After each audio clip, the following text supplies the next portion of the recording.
You want me to you want me to read it right now, or are you going to do the opening prayer first? I'll do the opening prayer first. So thank Okay. everybody for coming tonight. Thank you very much. And we'll be continuing now with the wrathful deities is what we will get to this evening. So first we'll do the opening prayers. In the Buddha, the Dharma, and the Sangha, most excellent. I take refuge until enlightenment is reached. By the merit of generosity and other good deeds, I attain Buddhahood for the sake of all sentient beings. In the Buddha, the Dharma, and the Sangha, most excellent. I take refuge until enlightenment is reached. By the merit of generosity and other good deeds, may I attain Buddhahood for the sake of all sentient beings. Sangye chodang soki chonam Dangju padu dagni japsuchi Dagi jinso ki pe sonam ki Rola penshir sangye May all mothers, sentient beings, boundless as the sky, have happiness and the causes of happiness. May they be liberated from suffering and the causes of suffering. May they never be separated from the happiness that is free from sorrow. May they rest in equanimity, free from attachment and aversion. May all mothers, sentient beings, boundless as the sky, have happiness and the causes of happiness. May they be liberated from suffering and the causes of suffering. May they never be separated from the happiness that is free from sorrow. May they rest in equanimity, free from attachment and aversion. Manam kadam yam pesem dewadam pajo. Dugnal dang dunal gi dang drawajo. Dugnal me pe dewa dang hidrawajo. May ring chak dang ni dang drawe dang wajo.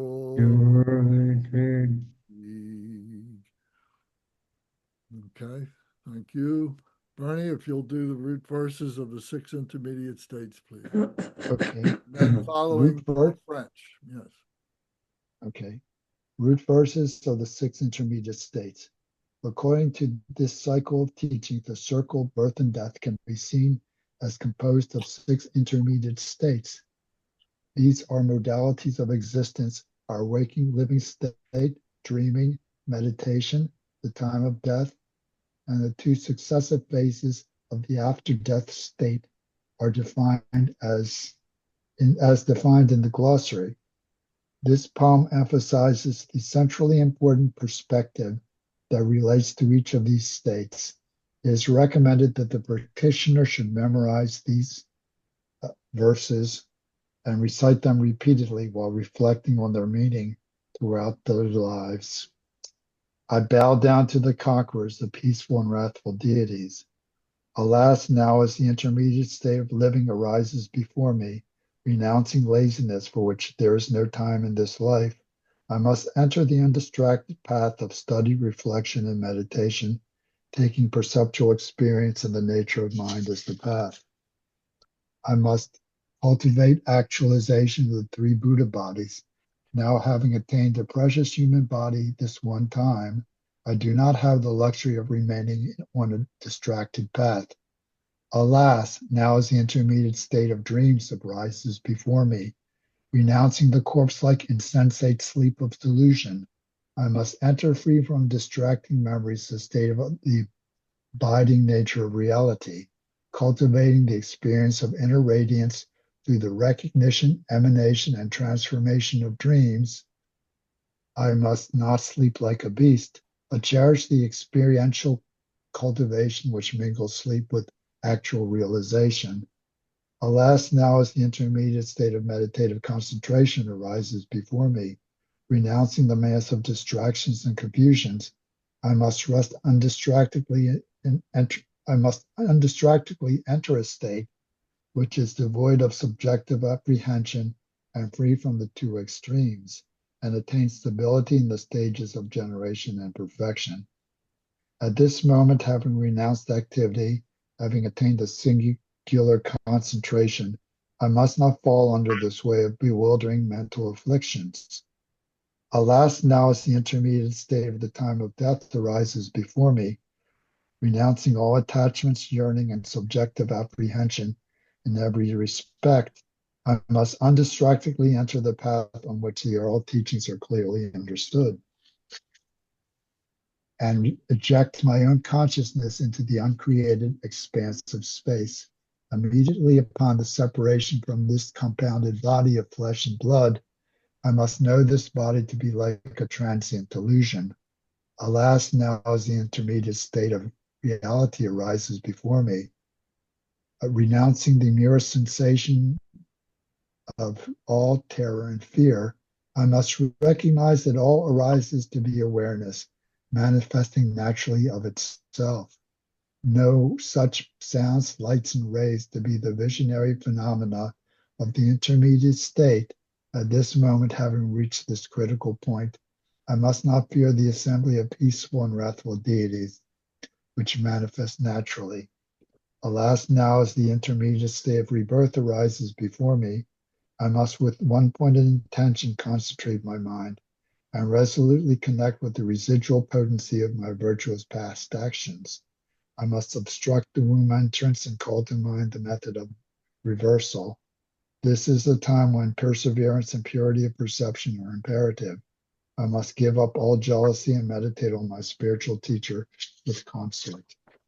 Place the mouth from the mouth of the accomplished masters come these words: O you whose with mind far away thinking of death will not come, entranced by the pointless activities of this life, if you were to return empty-handed now, would not your life's purpose have been utterly confused?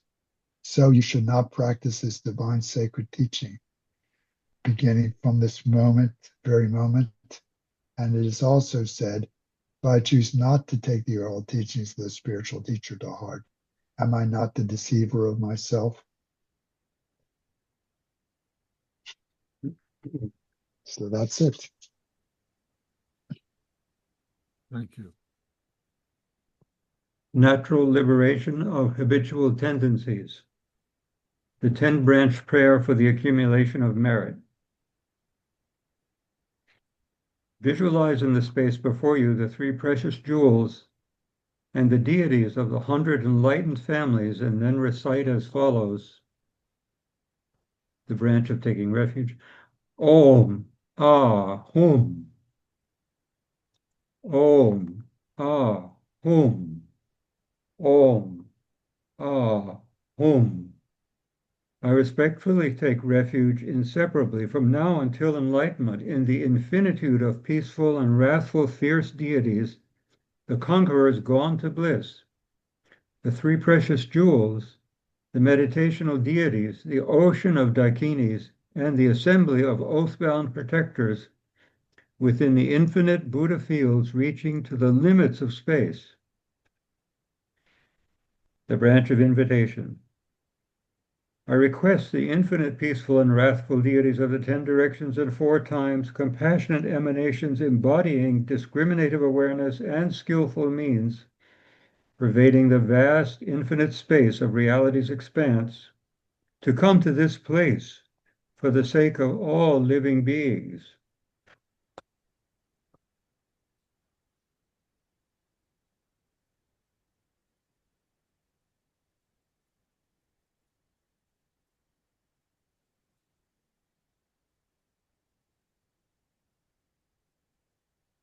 The branch of requesting the deities to be seated.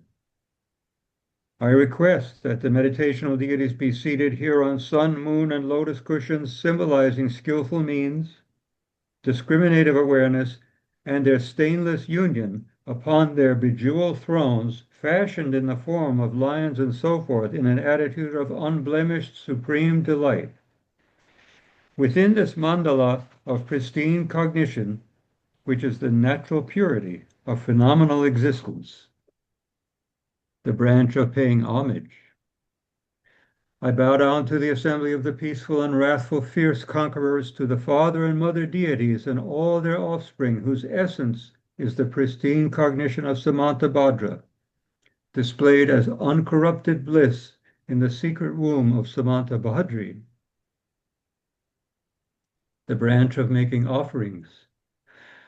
I request the peaceful and wrathful, fierce conquerors, the oceans of those gone to bliss, to partake of these inestimable outer, inner, and secret offerings, both those actually arrayed and those mentally emanated, which are offered for the benefit of all living beings. The branch of the confession of negativity.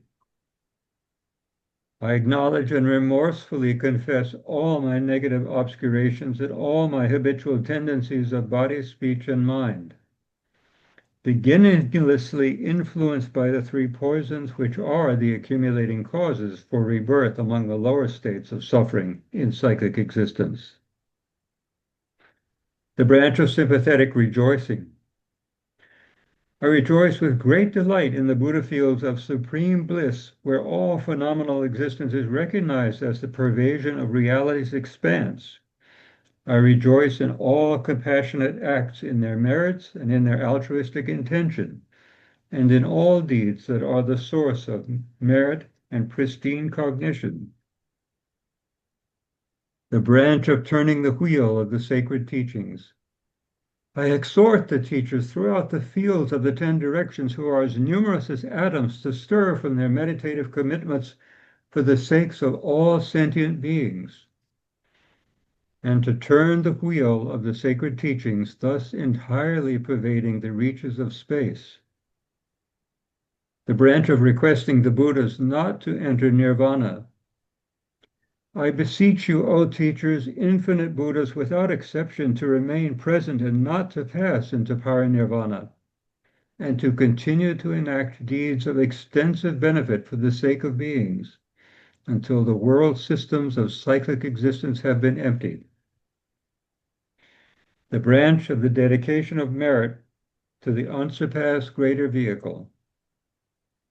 By the power of whatever past, present, and future virtues I accumulate, may all sentient beings throughout the furthest reaches of space mature into worthy recipients of the unsurpassed greater vehicle, and then swiftly attain the status of the infinite, peaceful, and wrathful fierce deities. And as the 10-branch prayer is concluded, the Lama visualizes that all the objects of refuge melt into light, and then dissolve gradually into the crowns of each of the attending persons, including the dying person and him or herself. Thank you. Larry, have you read the purification section before? Would you do that this evening, please? And begin with the title, and then the English translation that's on the right-hand side on page 14, and then continue with the rest of the text.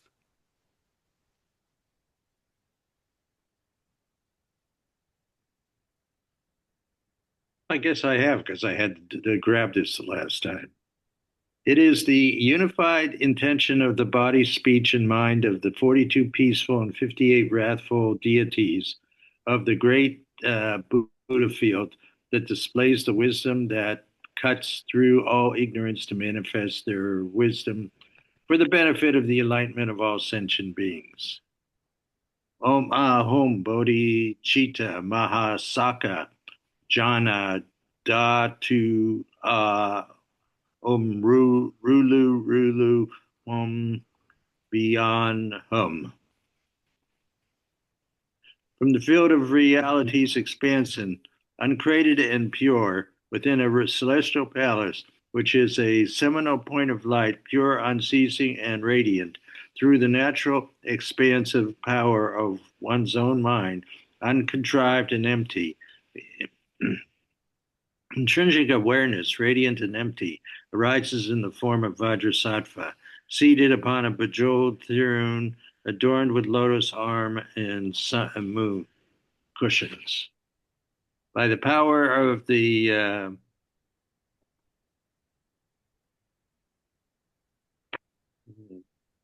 by the branch of the dedication of the merit to the unsurpassed. No. Page 15, please.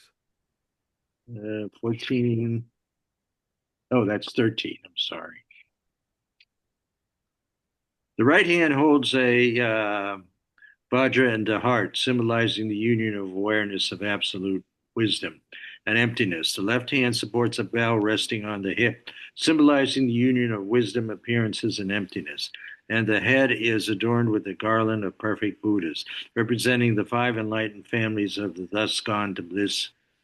Thus, Vajrasattva manifests in the form of a Buddha body of perfect resource, exquisitely adorned with silks and jewels, seated in the posture of royal ease, with the right leg extended and the left drawn in. Radiating at the heart is the seed syllable home, surrounded by the 100-syllable mantra. Vajrasattva Samaya Malapalaya Vajrasattva Tena Padvishvita Megawa. Sutakaya Megawa Supakaya Megawa Honorakta Megawa Zarzati Mabiyat Zaragama Sutame Siddham Sri Ram Kuru Hang Ha Ha Ha Ha Ho Bhagawan Zardati Gata Benzamai Moza Benzi Brahma Samaya Sato Two more times, please.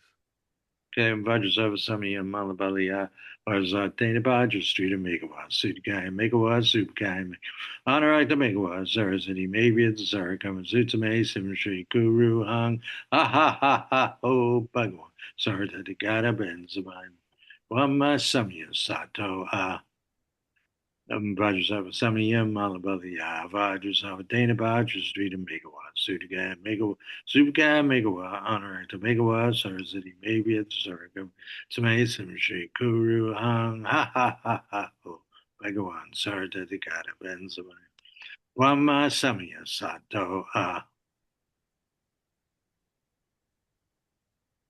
Okay, thank you very much.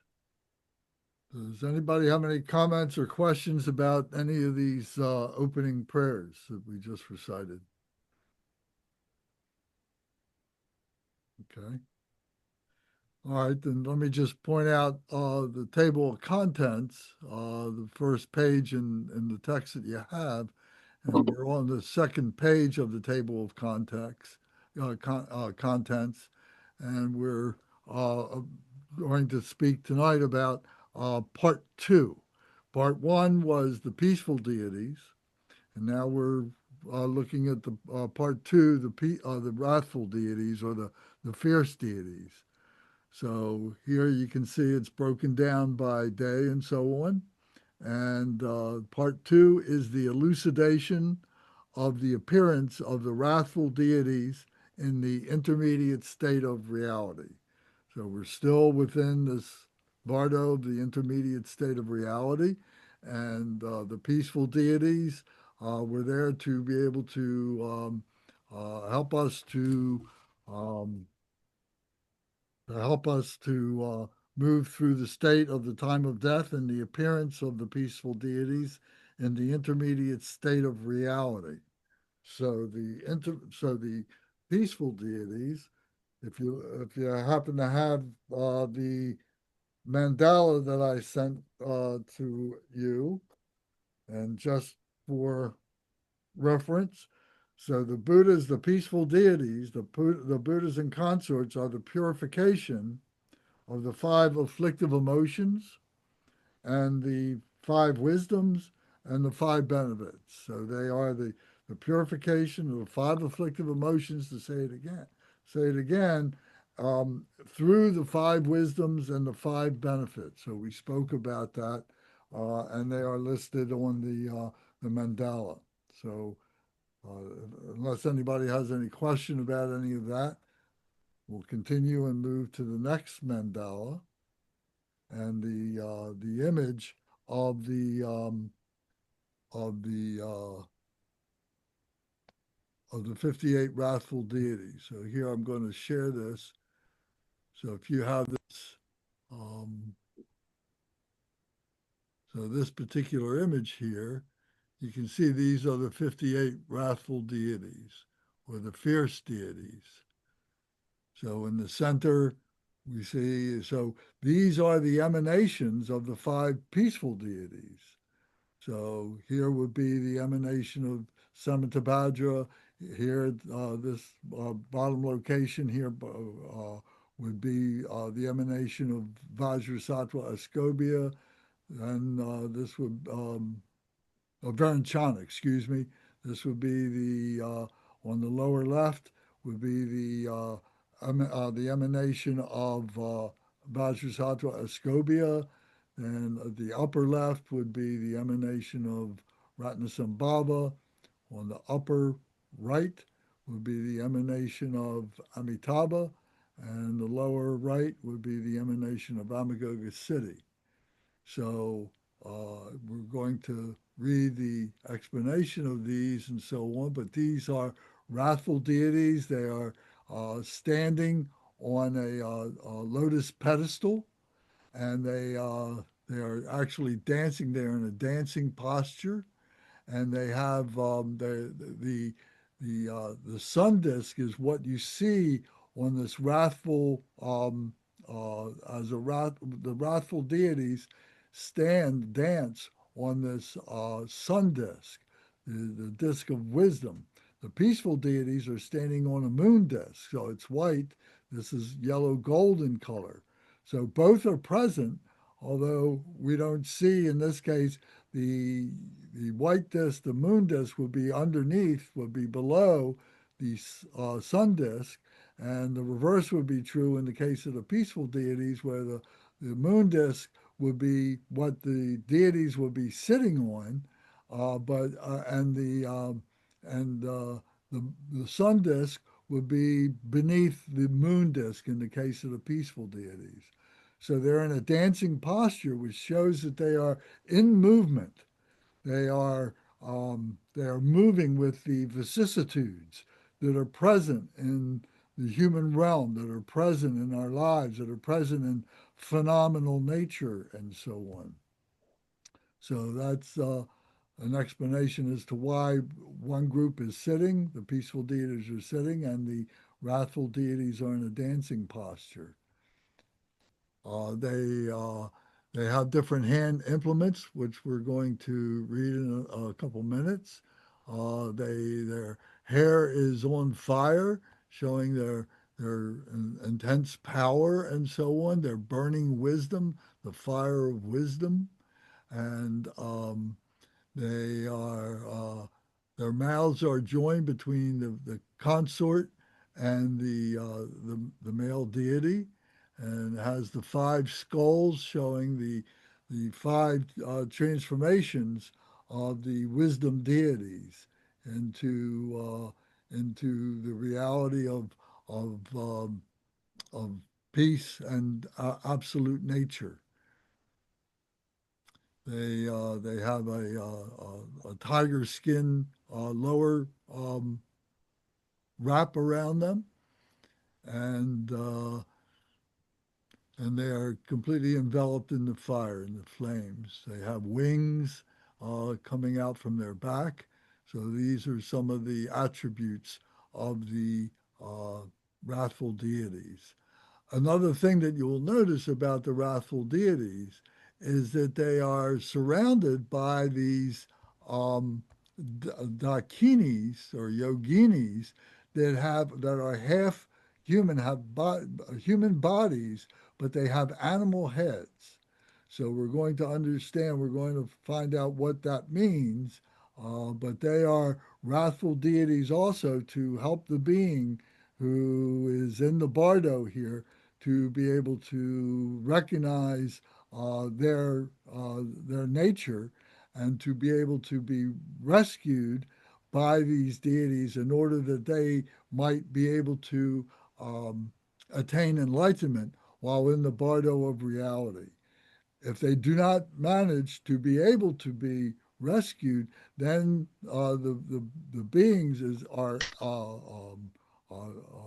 will fall to the pit of suffering, to the ocean of suffering, into samsara. They will be born again, as one of the in one of the realms, the human realm, the demigod realm, the god realm, animal realm, hungry ghost realm, or the hell realms. So these beings here are their fierce compassion is here in order to be able to help them to be able to stop their movement down to the pit of suffering and remain in the Bardo of Reality to remember their training, to remember the teachings that they engaged in, to remember the practices that they engaged in, and so on, and to be able to stabilize themselves within the Buddha fields and the Buddha realms and the realm of in the Bardo of Reality. So we'll go into more detail with this. These are illustrations for just as symbols to help us to remember that this is a human experience and so on. So we may at one time or another have visions in our contemplations or in our meditations, that these visions may arise or something like that, but they are temporary manifestations of our mind. They are appearances of the mind. And the mind is within the phenomenal nature. They are empty of their own self-existence. So these are just temporary appearances that help us to remember uh, our place in this display of the absolute.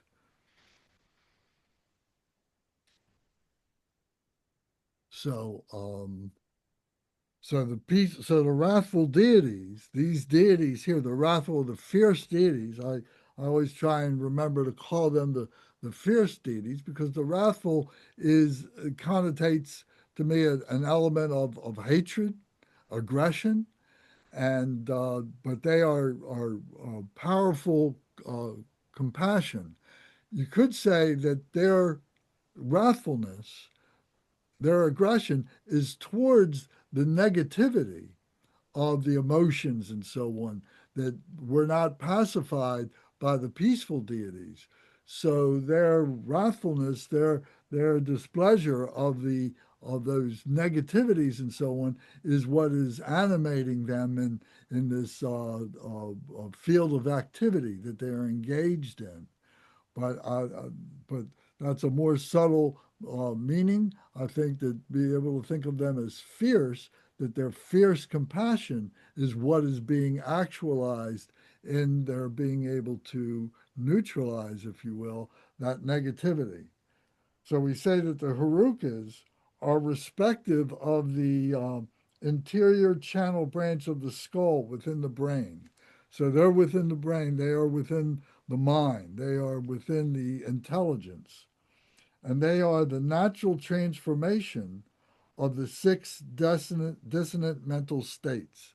So last week I pointed out to you the six mental states and the 20 subsidiary mental states. So these wrathful deities, these fierce deities, are working directly with those mental states to help neutralize those mental states. Um, Also, the consorts are the natural transformation of the mental constructs associated with the six objects of consciousness. So the six objects would be the objects of pride, of conflict, of attachment, of desire, of greed, of hatred, aggression, and so on, and of ignorance, delusion. So those objects, so the female deity is working with those. She is the progenitor of all this phenomenal nature. All this flows through the consort.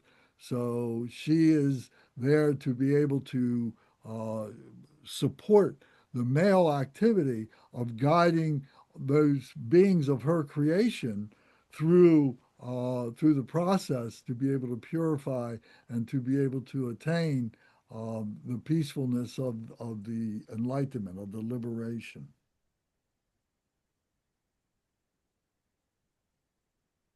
Any comments or questions before we start reading the text? Okay.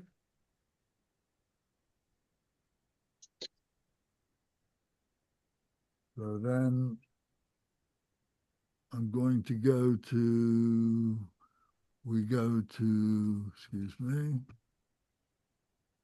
page 123.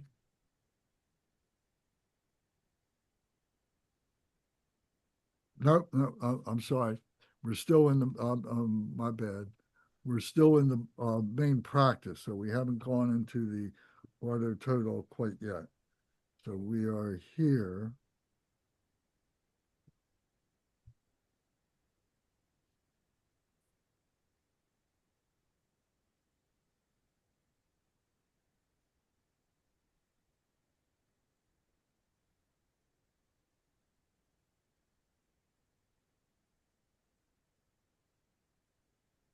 Okay, so we stopped last time on page 38. So we're in the main practice. So we're still being introduced to these different deities. So we haven't gone into the actual recitation of the Bardo Thodol until we move out of this. So we're in the middle of page 38. So Brendan, are you still with us? I'm going to see if I can stop this. UAT. I am here and I am on page 38, almost. Here we are. Good. All right, let me see here just a moment. I'm looking for it. Okay. Oh, no.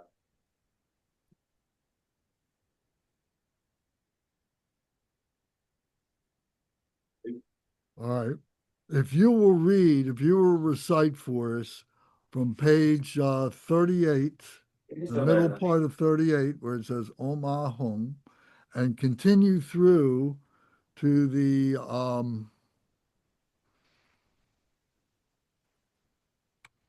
middle of page 43. So, okay. And read it so that we can all silently, or that we can follow you and try and follow the imagery and so on. So try not to go too fast, please. Okay, I won't go too fast. Thank you. And I have my pages in the proper order now, so I'm ready to go.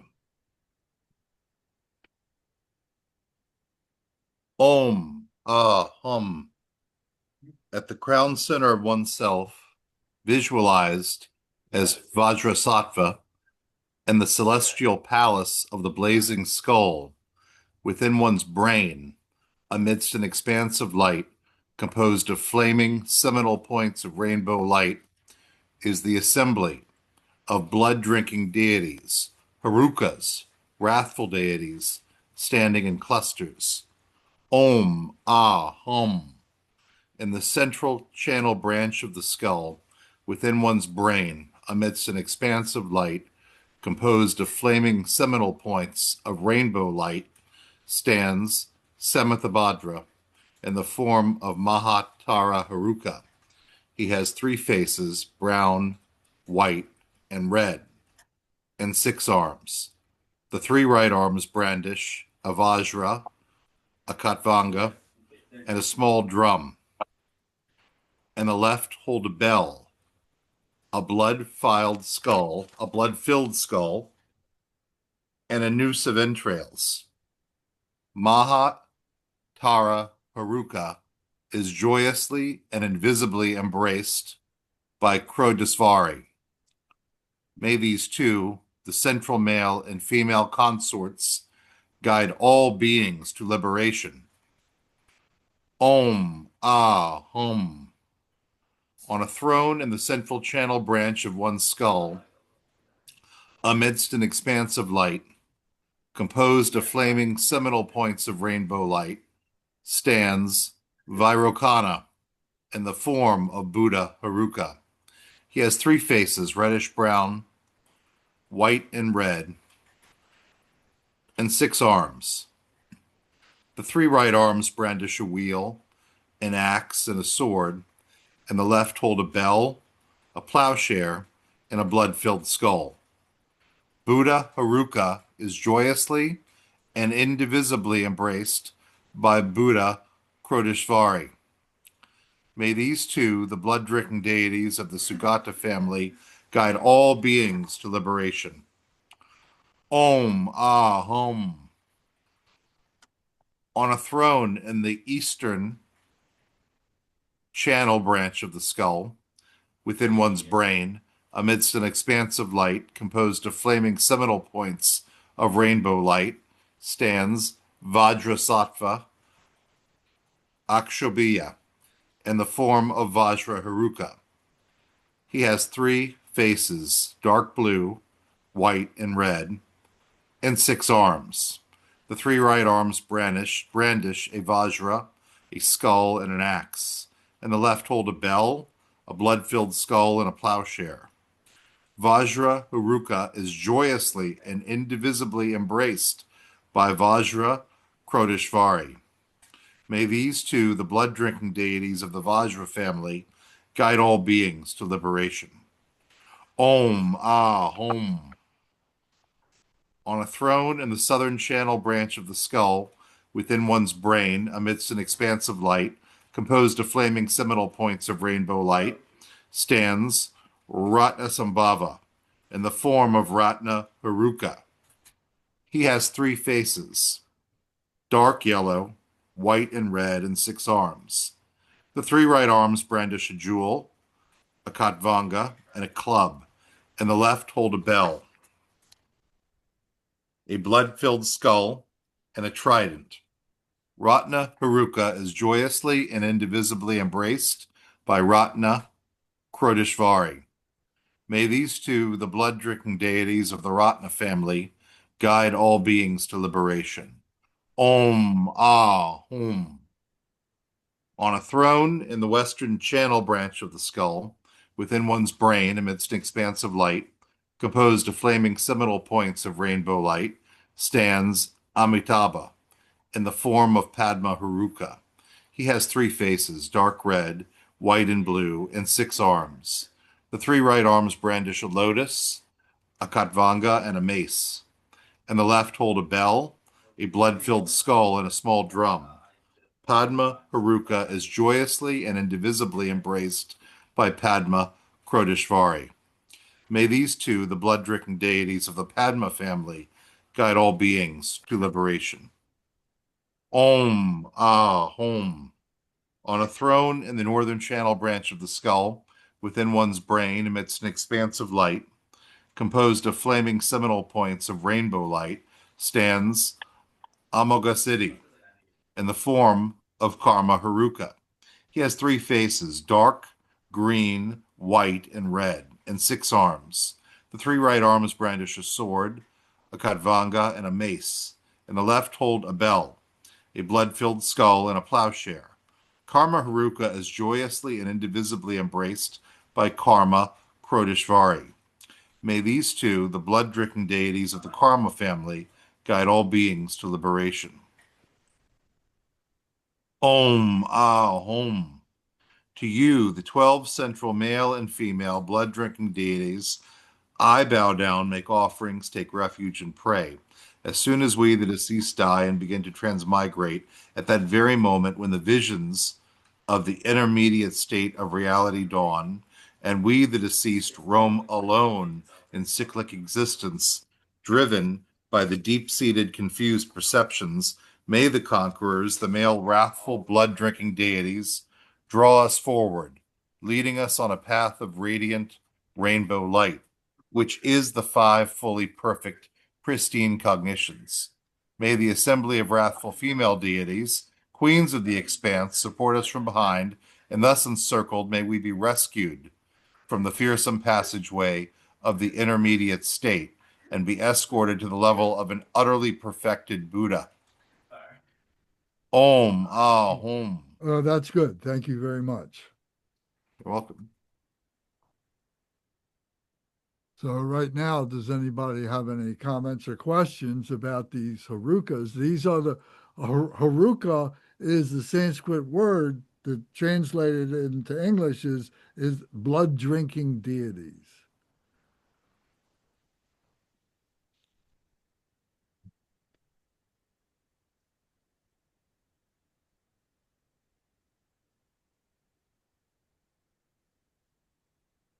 Mm. Okay. All right.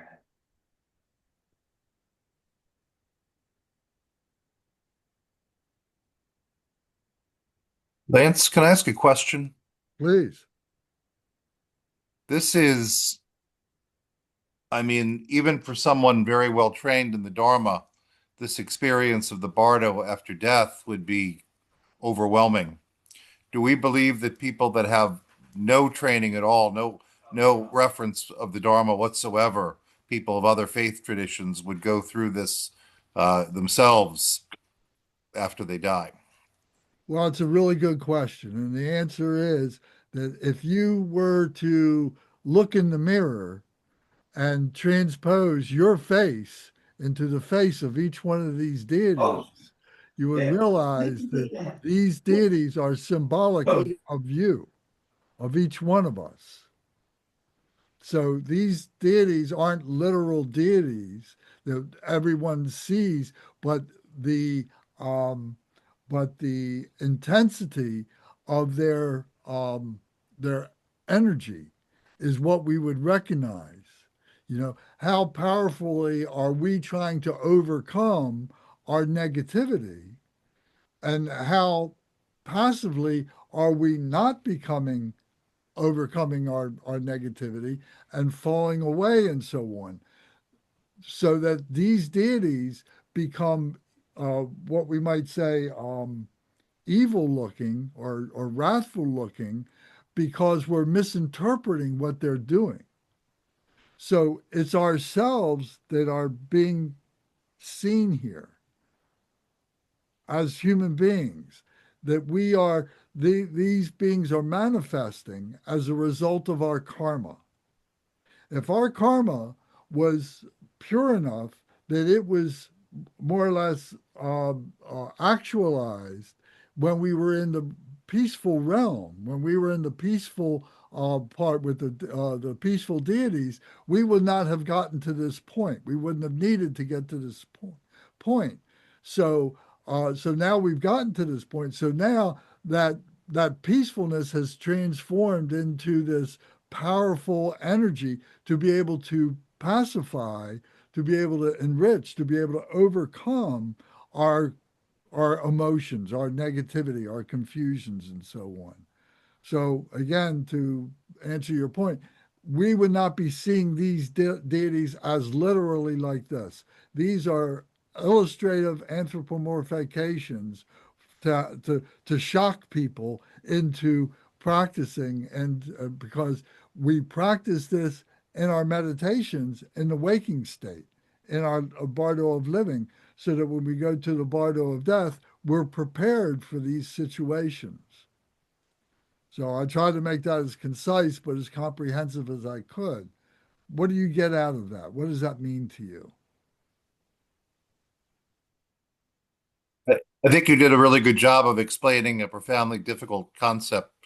Um, it's not supposed to be simple or easy, I suppose. But to me, it's kind of like it's like an emotion. Like I was talking earlier today before this meeting about gratitude. Well, you could. This is a tool, right? These are tools. These are concepts in our mind. And if you go through life with no gratitude, well, you don't have access to gratitude. That's just an example. So um, a better question is not, well, what would a Muslim or a Christian or an atheist go through? A better question is, how are we preparing our minds to be able to go through any bardo? I think I get it. Sorry, I'm rambling. But No, no, that's right. And so in their tradition, whatever it might be, Christian or Muslim, as you point out, or whatever, there may be some kind of a practice. There may be some kind of a procedure, some kind of a process for them to deal with these kinds of issues. Or there's not, or they haven't been introduced to it, that it's held for just a certain group of people, but not for the everyday people. So when everybody dies, they're going through this process of realizing themselves, of realizing their life as a human being, realizing that now they are a spiritual being, and how prepared are they to recognize that spiritual themselves as a spiritual being. If they haven't been prepared for it, it's very, very frightening. It's overwhelming, and they're bound to become born again to be able to recognize their spirituality. That we have this life. Why do we have this life becomes the question. Why do you think we have this life? I'm not sure why we have this life. It's Right. like, why is there something rather than nothing? Is what I always ponder. Well, that's a good question. So it's interpreted in the Buddhism that this is a life of experience.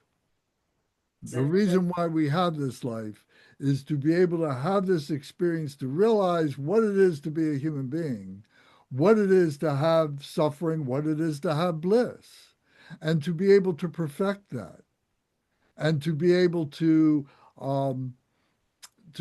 use this life as a stepping stone into what we might say are other dimensions or something like that, something that is beyond our capability to be able to articulate it, although we can have an experience of the non-conceptual, the non-elaborated, and so on like that. So everybody has that experience, but different people interpret it in different ways. Some people would say they're meeting God and God is forgiving them for all things, or they're meeting Satan and Satan is punishing them for all things. So it's a question of how it is that you are trained, or how it is that you recognize, what this life is to be a human being. I can do better than my earlier answer with your help, Lance. Thank you. I'll go Ram Dass or Alan Watts. We are the universe observing itself. Perhaps that's a better answer than what I gave Well, earlier. that's a very good, yeah, that's right. That's very good. Yeah. So, Lance, I don't mean to monopolize, but this reminds me a little bit of Jung's collective unconscious, or how when you look at different cultures, for example, in Christianity, there's a cleansing fire in certain Christian traditions, which has to do with purgatory. So this is getting back to what we were talking about earlier. Perhaps there is some form of this in other traditions.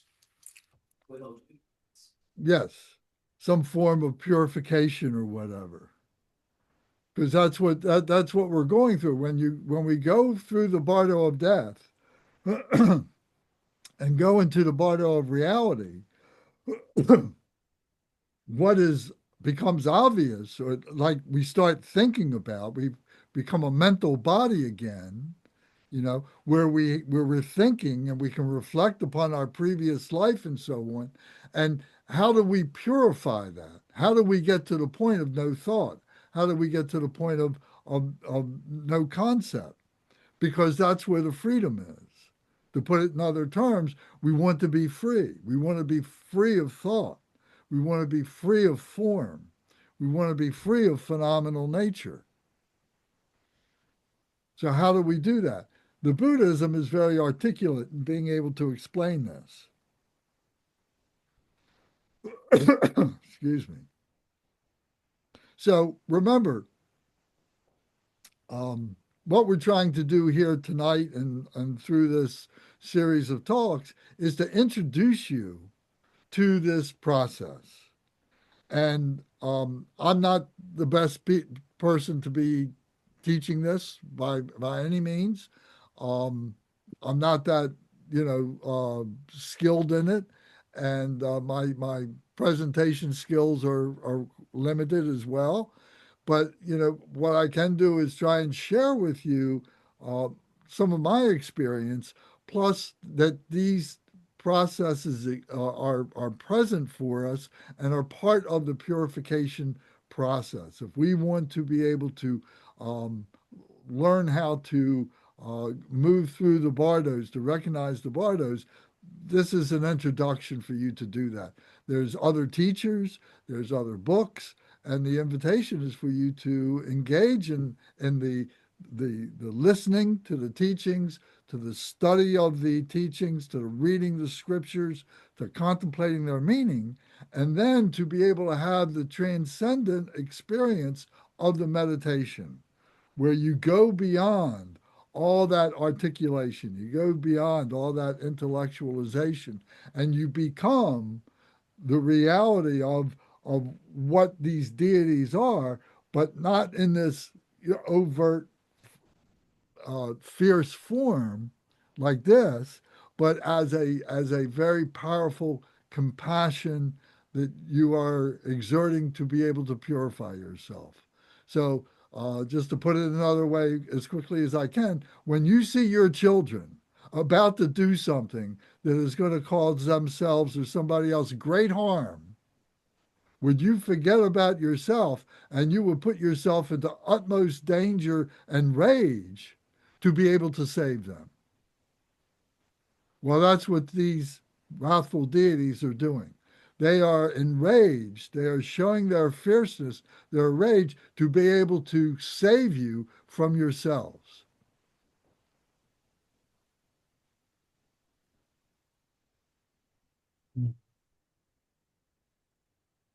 Does that mean something to you? Yes.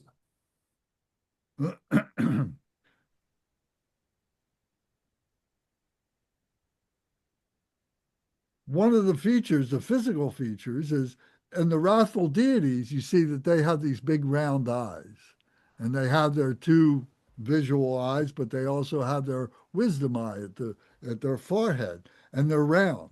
When you see the peaceful deities, they'll be sitting on a white throne, on a white moon disk. They'll be seated, they won't be standing, and they will have moonshine, almond shaped eyes.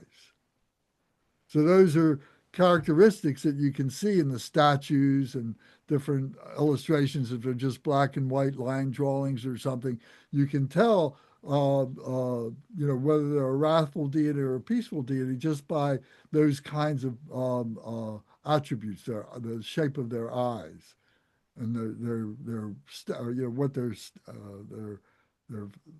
whether they're standing or sitting.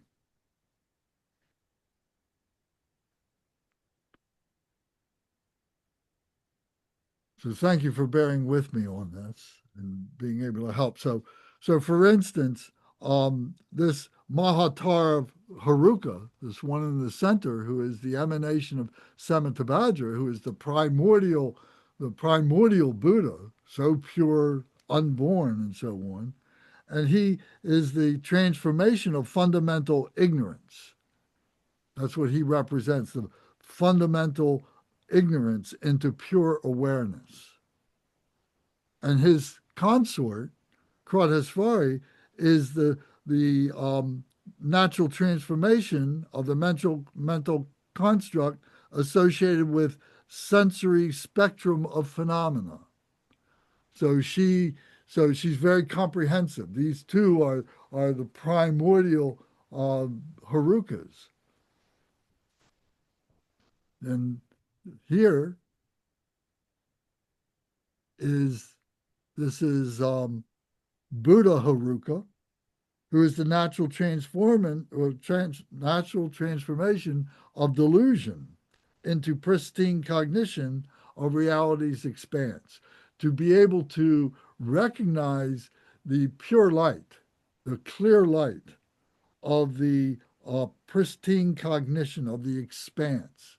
That all this, what we say is phenomenal nature, that this whole expanse is pure, is in through those eyes, those purified eyes, this is the clear light. This is the way things naturally are. And we tend to look at the negativity. We look at the physical and the intellectual aspects, but the spiritual looks at the spiritual aspects, which are free. She, Buddha Krodhesvari, his consort, is the natural transformation of the physical objects of sight.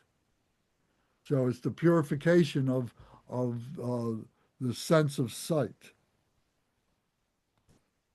And over here, this was Ascobia. Excuse me. Oh, I got to move this. Here, this is Vajrasattva Ascobia.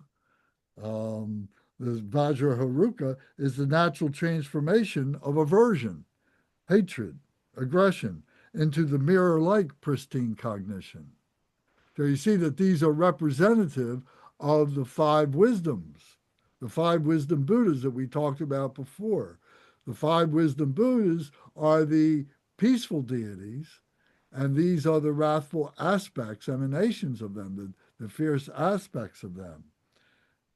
His consort Vajra Krodhesvari is the natural transformation of the objects of sound, hearing.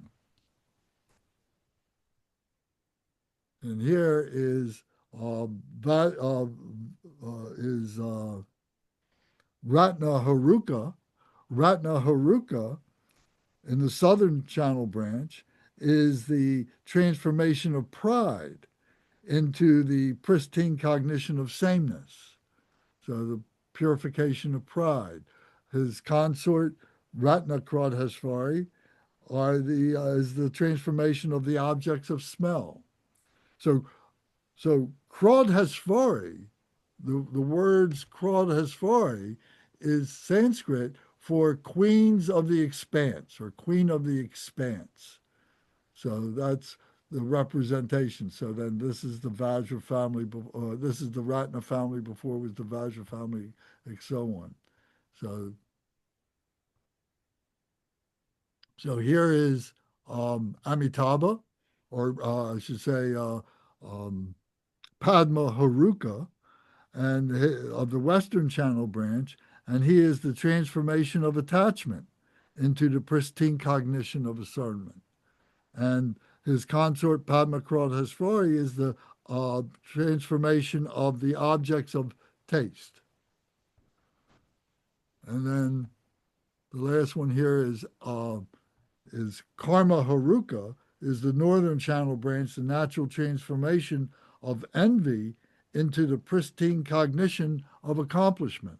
So envy is being purified here, and she, Karma Krodhesvari, are the objects of touch.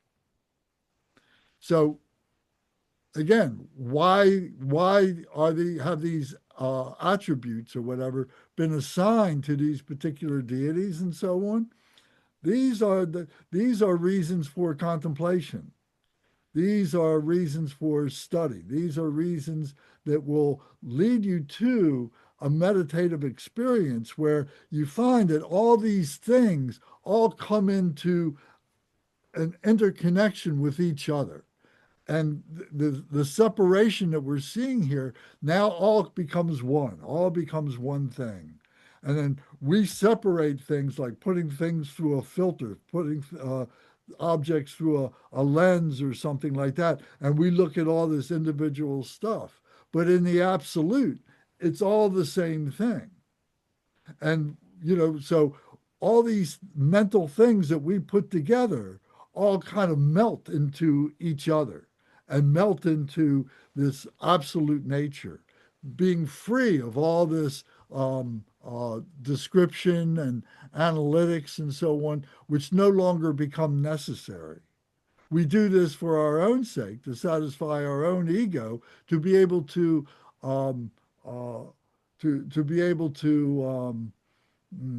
satisfy the ego and for its understanding and so on. And the understanding becomes freedom. to be free of these things. We're the ones who ensnare ourselves in this. We're the ones who imprison ourselves in this. And what we're trying to do is to liberate ourselves from this.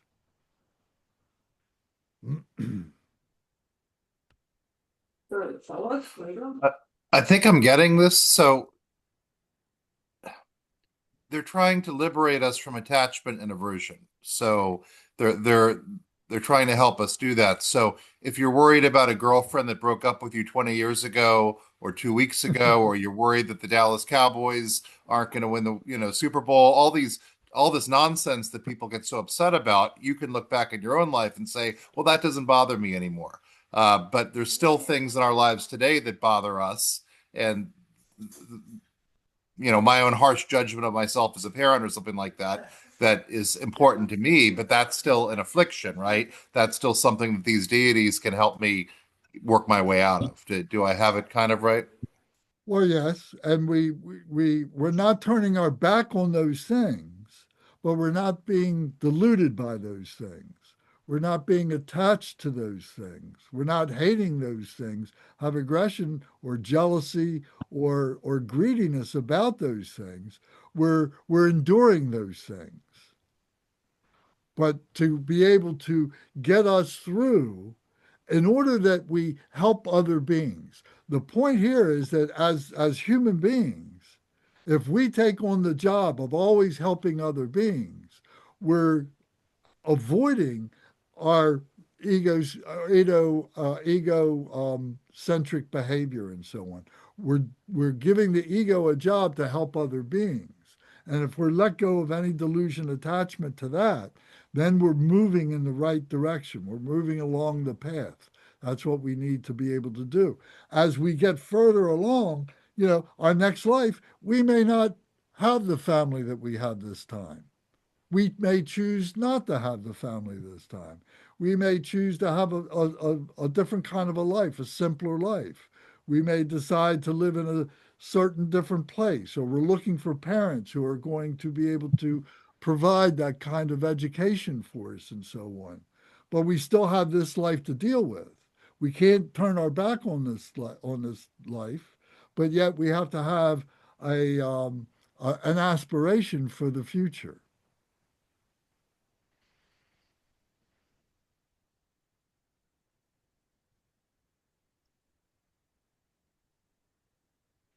So you're asking good questions. And this, You're doing a good job answering them. Thank you. well, thank you very much. But the real thing is that we have to do this. We can't give this job to somebody else. We have to do it ourselves. We have to realize these things and this is why it takes such a long time. It's taken us a long time. How many lives have we had to get to this point? We can't say at this point, how many, whether it's been 5,000 or 50,000 lives. But the point is that we're here now, and the numbers just kind of fall away because you find that you're all the past, you're all the future, you're all the present. The three times just all collapse all together.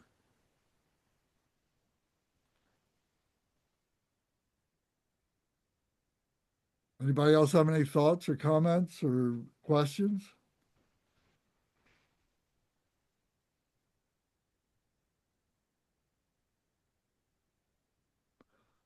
Okay.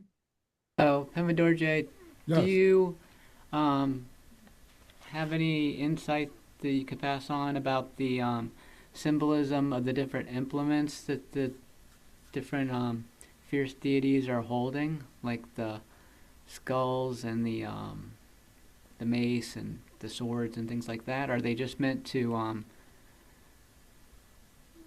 be weapons to help them combat those afflicted emotions, or are there? Well, I'm sure there's other meanings. I'm just curious if you knew what they were. Well, they're traditional implements. A sword, is used to cut things. So instead of cutting to annihilate, it's cutting to release wisdom. to cut through ignorance. A plowshare is a shovel. It's not it's a shovel to be able to plant seeds, to be able to grow into a pure, beneficial fruit or flower for fellow human beings and so on. The kadanga is a staff that represents the embodiment of the masculine in the female. So the bell represents wisdom, enjoyment, wisdom. Enjoyment, wisdom is the bell. The cudgel, a club, something like that, is to be able to render something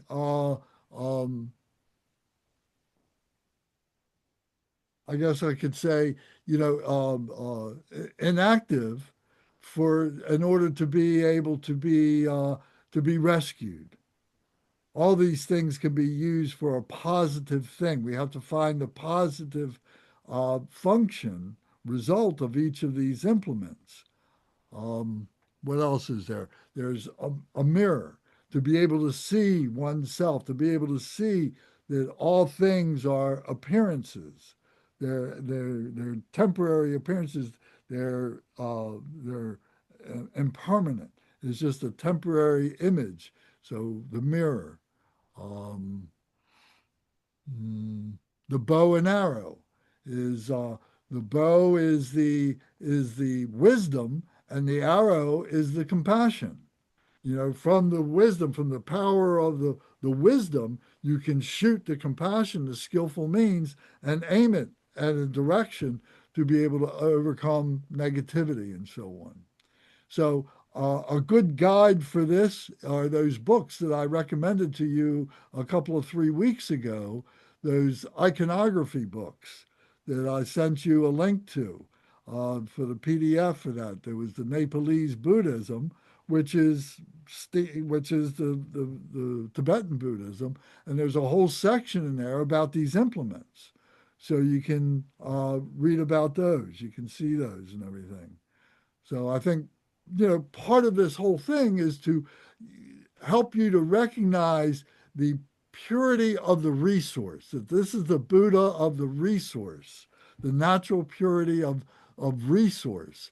Just like you go to the library for a resource to be able to learn things and so on, these Buddhas and Bodhisattvas are a resource to you.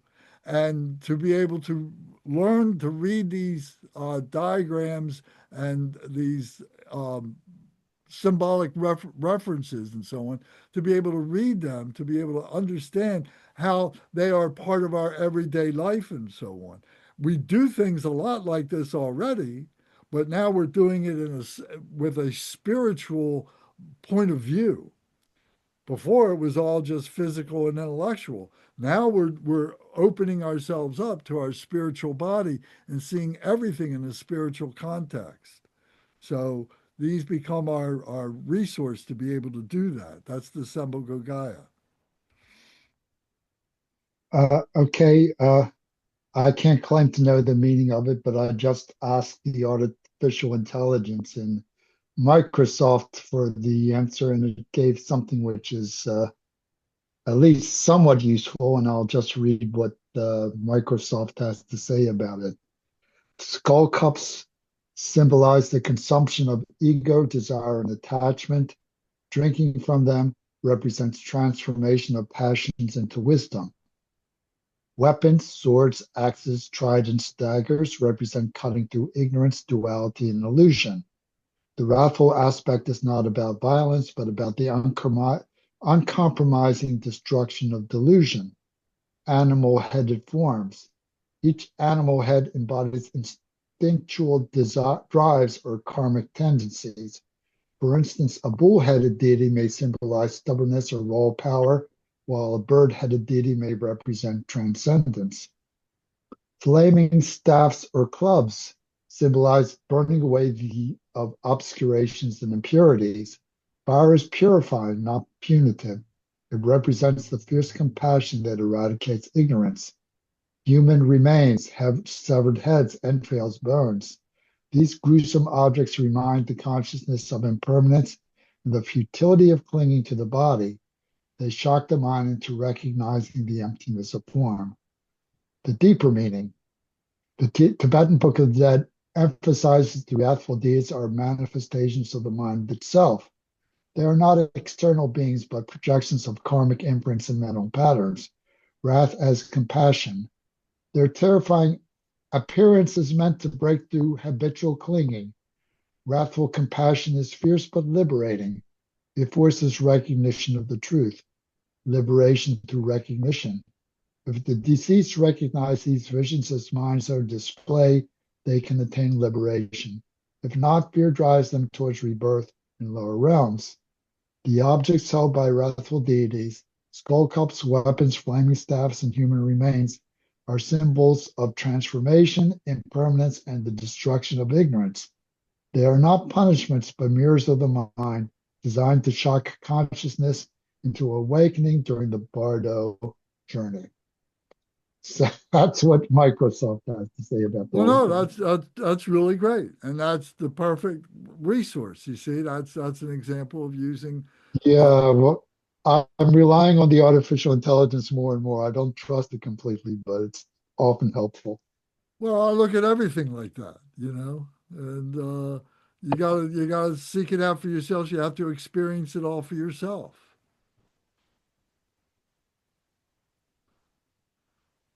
So thank you. That's really good, and that's part of being in a sangha. That's part of being in a group. I have my limitations. We all have our limitations, but together, we support each other. We help each other. So Bernie taking the time to look that up while we're having our conversation about it is great. I think that's wonderful. That's perfect. So that's the perfect resource. That's the Buddha of the perfect resource. You know, One of the five Buddha wisdoms is the artificial intelligence. it's a librarian.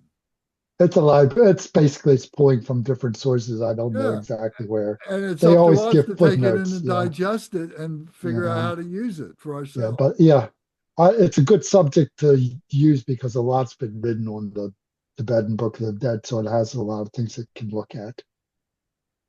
Yeah. And I use it all the time. And for this, I've been using it because there's been questions that I haven't found answers for, and I've been asking Gemini, for those answers, and then I ask it its source. Yeah, Because at the end of the Gemini, when it gives its commentary, it lists, where their source, what the sources are.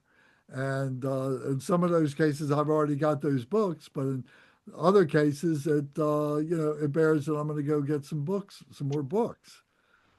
But at the same time, if you've reached a certain level, and it was explained here in one of the prayers that we have, if you have experienced this at some point, you're capable of being able to make a leap forward without having it to be an intelligent leap forward. It is a spiritual leap forward. And we're going to see that in the coming weeks or so, next week maybe. That there is that, because you then develop, you're using the three faiths, the trusting faith, the yearning faith, and the clear faith. You begin to see how this operates, and then you can just leap forward in the spiritual body. And this is the post meditation. When we refer to post meditation, that's what we're talking about. That peace of mind that you can attain when you're sitting on the cushion, you get up with you, you take with you, and you're doing all the stuff that you normally do, but you're still in that meditation.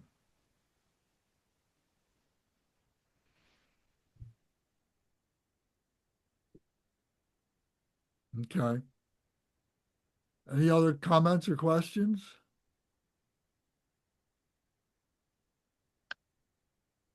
All right. Well, then I'd like to ask Kunga. You haven't recited anything yet today. So we'll talk about the next level of the fierce, wrathful deities, and they are the Matara. And the Matara are symbolized here on this image by these deities here that are surrounding. Let me see here. How do they do this here? Just a second. I gotta. So there's 8 Matara. Here's a group of 8. These 4 rather. These 4. These have human bodies and human faces. So this is 4 of them. The other ones are right across on the right side. Here is the other 4. So there's 8 there. And then there are the other ones that are the Pisaci. And the Pisaci have human bodies but animal heads. So first we're going to talk about the Matara. So Kunga, if you will read, please, 43.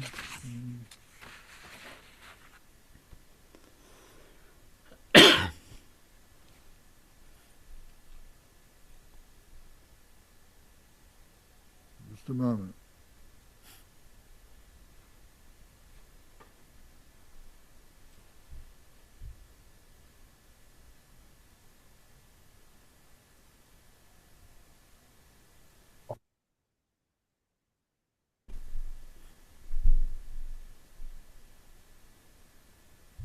Yeah, if you will read to the first part of 46, where it stopped, where it says Om Ahong on 46.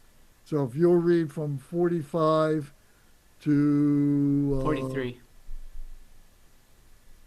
Yeah, 43. You're right.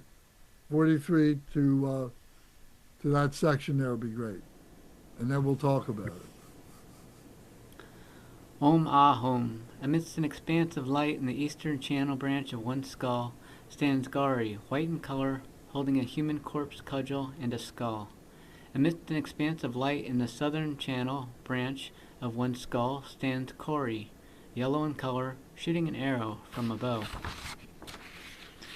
Amidst an expanse of light in the western channel branch of one skull stands Pramoha, red in color, holding a crocodile victory banner. Amidst an expanse of light in the northern channel branch of one skull stands Vitali, black in color, holding a Vajra and a blood-filled skull. Amidst an expanse of light in the southern eastern channel branch of one skull stands Pisaci, red-yellow in color, clutching and devouring entrails. Amidst an expanse of light in the southwestern channel of one's skull stands Gasmari, green-black in color, stirring a blood-filled skull with a Vajra. Amidst an expanse of light in the northwestern channel branch of one skull stands Kandali, pale yellow in color, clutching a human corpse and eating its heart. Amidst an expanse of light in the northeastern channel branch of one skull stands Smasani, blue-black in color, tearing apart the head and body of a bloated corpse. Om Ahom. To you, the 8 Mataraha, beginning with Gari, who are embodiments of the 8 classes of consciousness, bow down, make offerings, take refuge, and pray. As soon as we, the deceased, die and begin to transmigrate at that very moment, when the visions of the intermediate state of reality dawn, and we, the deceased, roam alone in cyclic existence, driven by the deep-seated confused perceptions, may the 4 Mataraha, beginning with Gari, draw us forward, leading us on a path of multicolored light, which is the vibrance of the sounds, lights, and rays of the 8 classes of consciousness. May the 4 Mataraha, beginning with Pisaci, support us from behind. And thus encircled, may we be rescued from the fearsome passageway of the immediate state, and be escorted to the level of utterly perfect Buddhas. Okay, if you'll stop there, thank you. So these are the 8 Mataraha. So the 8 Mataraha, well, let me try and put this into the context. The wrathful deities are trying to help us to recognize the causes and the results of the dissonant mental states. So we talked about those: fundamental ignorance, attachment, aversion, pride, doubt, afflicted dissonant mental views, and so on, wrong views. So they're looking at that. Now, if so, that's a broad but very, these are well defined objects of confusion, of affliction, and so on. If we fail at that, if we're not able to be rescued by the wrathful deities at that level, the Heruka class, then we approach being coming down into the pit of existence, into the pit of the ocean of suffering, samsara. We're moving from the Bardo of reality. We're still in the Bardo of reality, but we're now coming to the circumference, to the border between the Bardo of reality and the ocean of suffering. So the Matara are there to help us to recognize what the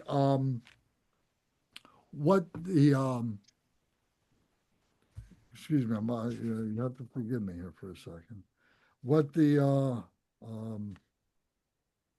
consciousnesses, what the 8 consciousnesses are. So we're coming to grips with our psyche. We're coming together with our mental aspects and so on. What are the mental aspects? So it's the 8 consciousnesses.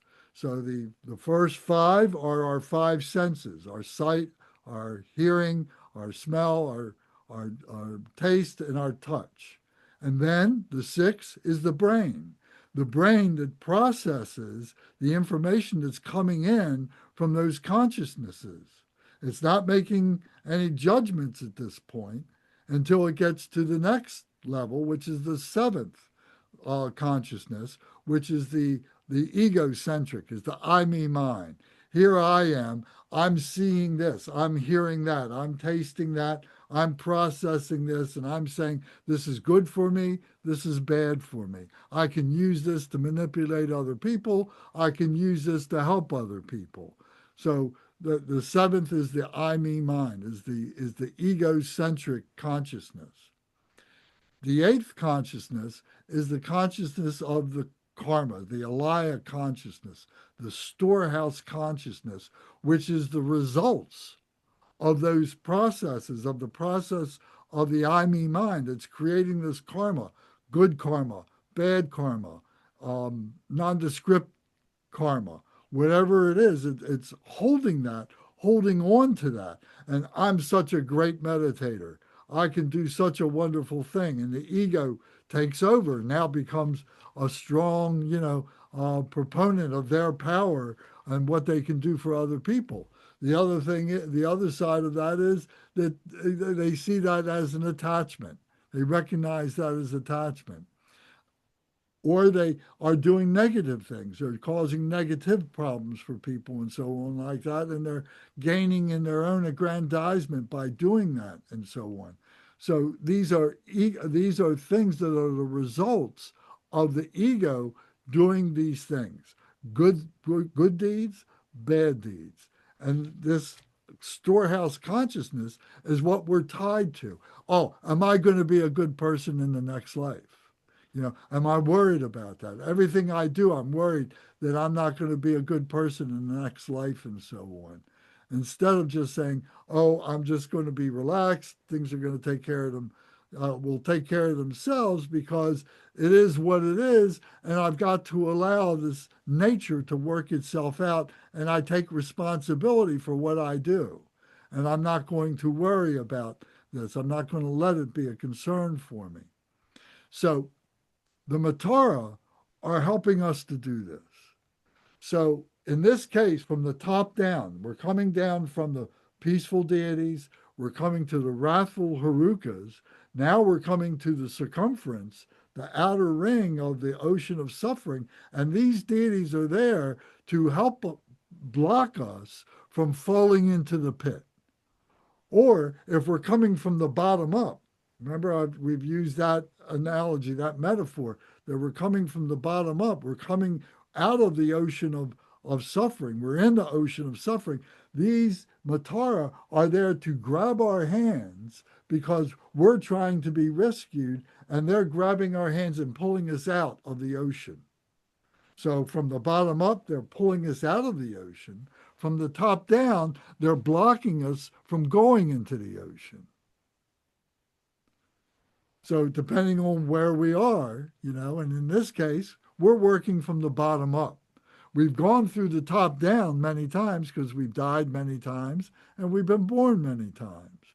So we can through our contemplation and through our meditative experience, we can recognize that. And that's how we get to know this. That's how we get to have the gnosis of what this is about. So these Matara are there to help us, to protect us from falling further into the pit of suffering. And they're doing it through the recognition of the 8 consciousnesses. That we have these 8 consciousnesses. How do they work? What are they doing? How can I control them?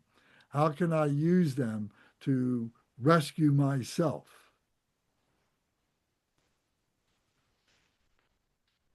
Any comments or questions about that?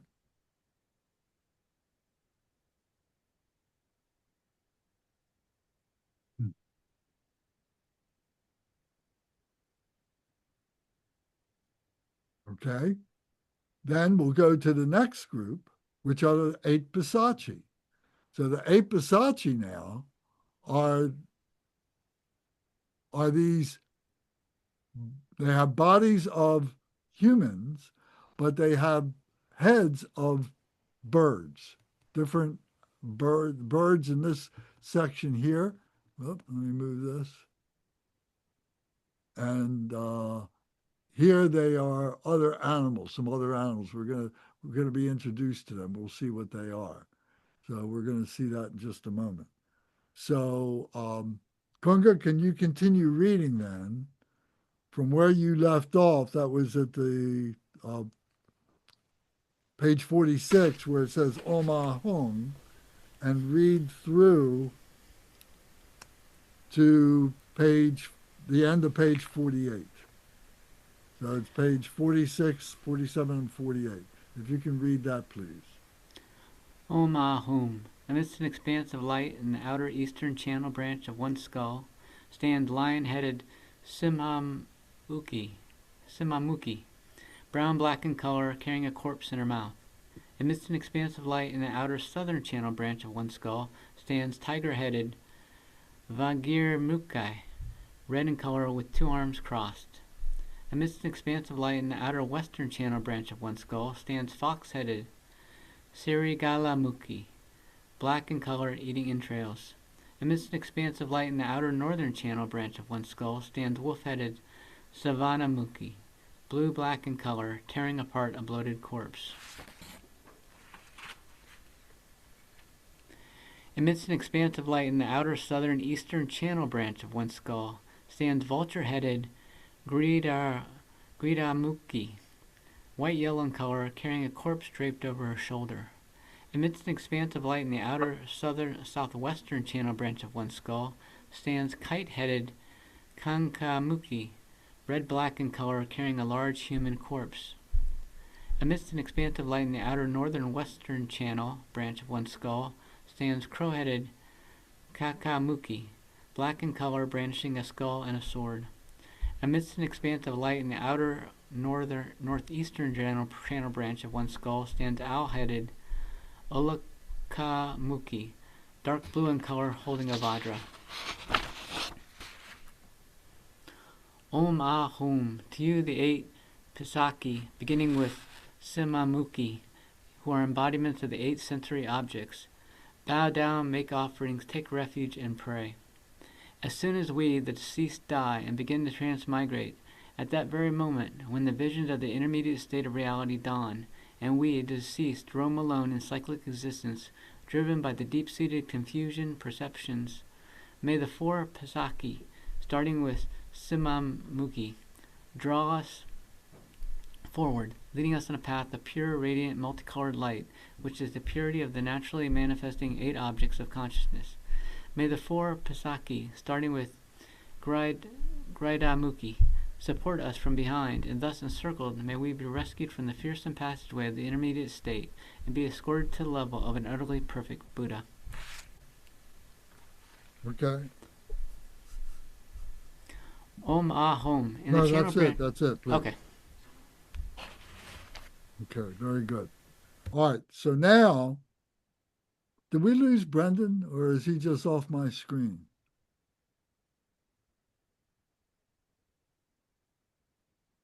Is Brendan still with us? There he is. I'm right here. I can see you. Okay, good. Yeah, it just fell off my screen. That's okay. All right, so now we're in the pit. Now we have failed to be rescued by the Herukas. We failed to be stopped by the Matara. And now we have fallen into the pit. We're still in the Bardo of Reality. We still have these wrathful, fierce deities whose purpose is to rescue us from these dangerous pathways, from our own mental process that is giving us all these images and so on, but it's just all projections of our own thoughts, our own mind. This is all phenomenal stuff. Okay, so so these Pisaci are there who are helping us to recognize, or symbolic of the objects of the consciousness, of the 8 consciousnesses. So the objects of sight, the object of hearing, the objects of smell, the objects of taste, the object of touch. These are the things that are, we want to touch them. We want to see them. It brings us great pleasure. It brings us attachment. It brings us delusion. It brings us jealousy. It brings us greediness. It brings us all these afflictions that we develop out of the emotions and so on.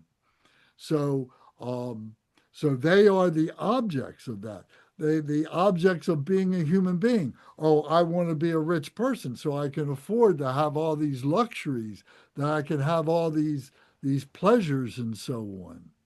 So, and then the Alaya consciousness, the storehouse consciousness of, oh, ain't I great because I got all these attainments of being a human being, and what a great life I've had, and how I've done this for my own self-aggrandizement and so on, and I'm very proud of what it is that I've done. Maybe it's my spirituality. I think my spirituality is so great. I'm such a great practitioner. I'm so great. I'm a great teacher, and I can teach all these people and rescue all these people, and I'm attached to that. So it's insidious in the way it works. It can seize our purified nature and twist it.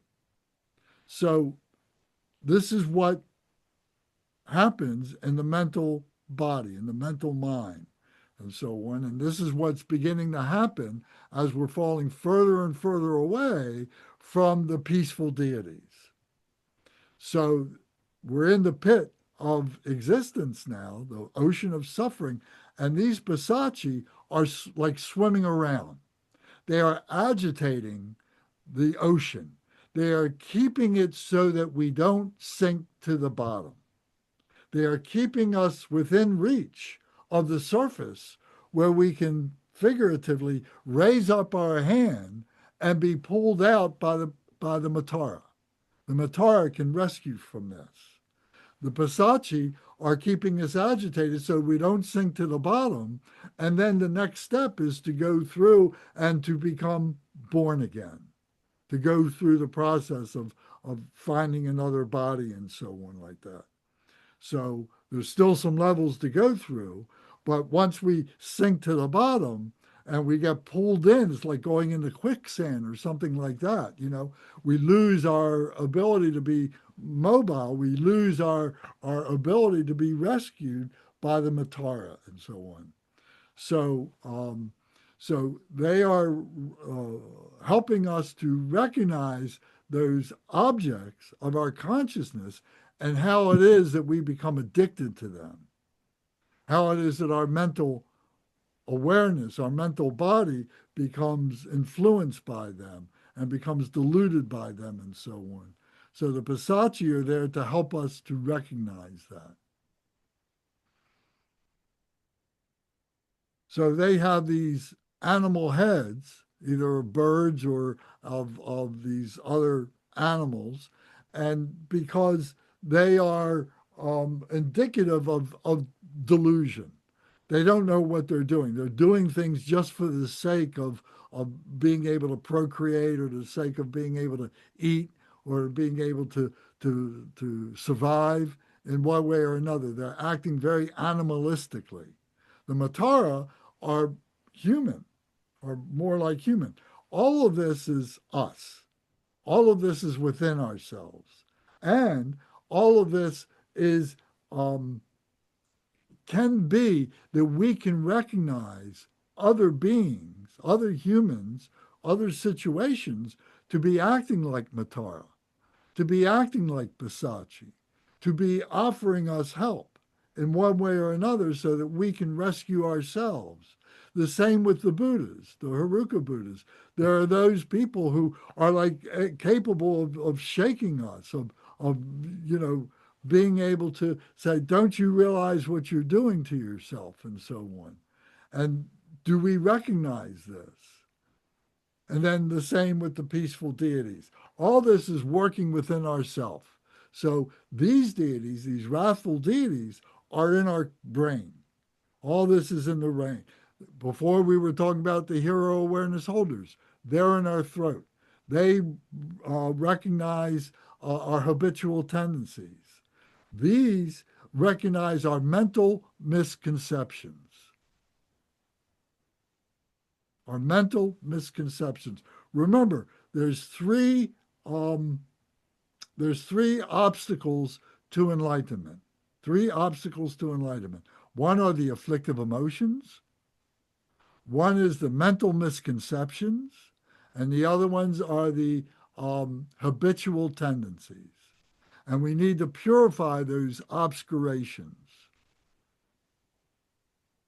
So just doing one doesn't work. We got to do them all to be a perfect, to become a perfect, realized being, to be able to remain as a spiritual being, the way it's defined for us, the way we look at this. If we have any contamination, then the work of these deities are there to help us to be able to purify ourselves, to rid ourselves of that contamination, to bring that contamination onto the path in order that it may be purified.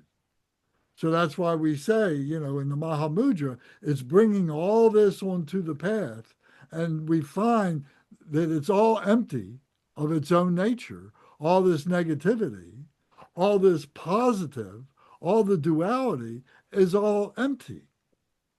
All these manifestations, all these symbols are all empty. They're non-conceptual. We're making them conceptual, but the essence of what they are is non-conceptual. And we keep slipping away from that because we want to identify everything. This is the problem of being a human being. We want to know. We think we can know. And the more that we do that, the more we pull ourselves away from being free. So it sounds like it's a dichotomy or something like that.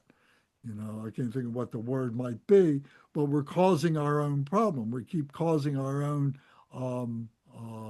imprisonment in this life as a human being, because we think that being a human being is where we need to be, rather than being free of being a human being, to look at it in those terms, to be pure energy, to look at it, and even energy, whether we can call it energy, that becomes a dualistic word as well, because there's energy and then that's equated to matter. So there's a duality there. So whichever way we turn as being a human being, you see, it gets corrupted very, very quickly, very, very fundamentally. So by doing practice and so on over and over again, and getting to the point where we just leave our mind behind, or we get to the point where we can take that free mind with us when we get up off the cushion, so to speak, and we're not bound by it. One of the first things I learned, from the lineage was the Buddha sees all the suffering, but is not bound by the suffering. The Buddha experiences birth, old age, sickness, and death, but is not bound by it. Whether it's his own suffering or it's the suffering of others. And that's what we're trying to stabilize within ourselves.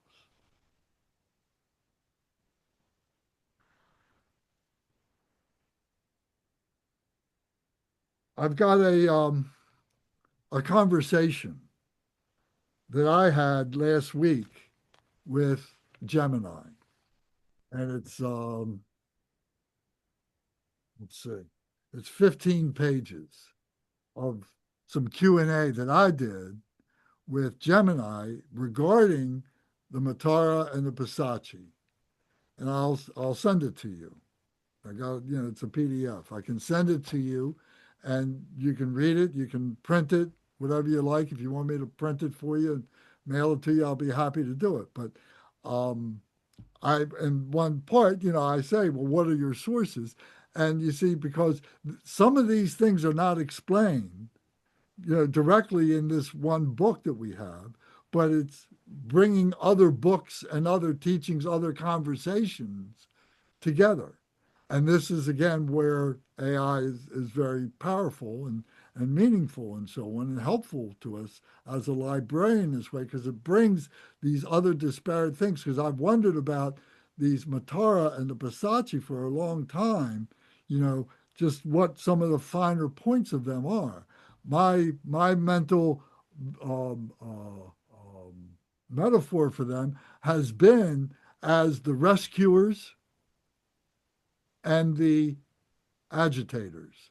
The rescuers being pulled from the pit, and the agitator from keeping ourselves from being sunk into the pit.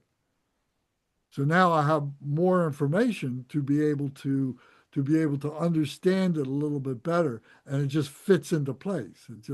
It's like this, we're getting down to that 2,000-piece jigsaw puzzle that we've talked about many times, and we're getting down to the last 20 pieces or something like that to complete the image.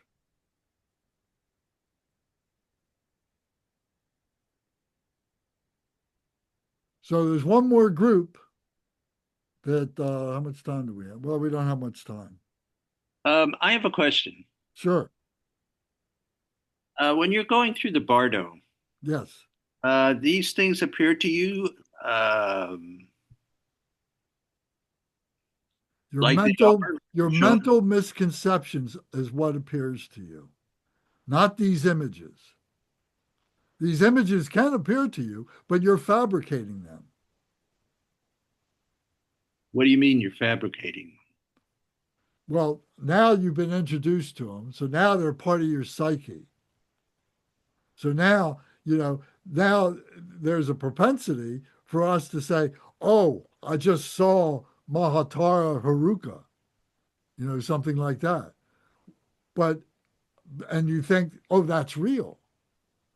Instead of thinking of the delusion that Mahatara Heruka is symbolic of. When you're in the meditation, when you're in the Bardo, you're saying, oh, here's my delusion. And you're not necessarily associating with the Heruka. But now you've been introduced to this, and now there's a propensity to be able to do that. But that's not unhealthy, but it becomes symbolic, that we begin to see that these things are just delusional. that the thoughts that we are thinking about are delusional. When we start thinking that we can know these things, that what it is to be a human being has this huge delusional characteristic to it. That's what you see. Does that make sense? Uh, sort of. Now, the Uh, question I have is, okay, it's if we've studied these things, hopefully we'll be smart enough to recognize them when we get to the Bardo. you recognize the delusion. You don't recognize the image. The image is immaterial. What do you mean? That's where you're losing me. The image is you. An aspect of you. It's an aspect of you. All this is aspect of you. Okay. I've read someplace where when you're in the Bardo, if you have a thought, it appears in front of you. Is that what we're talking about? Well, yeah.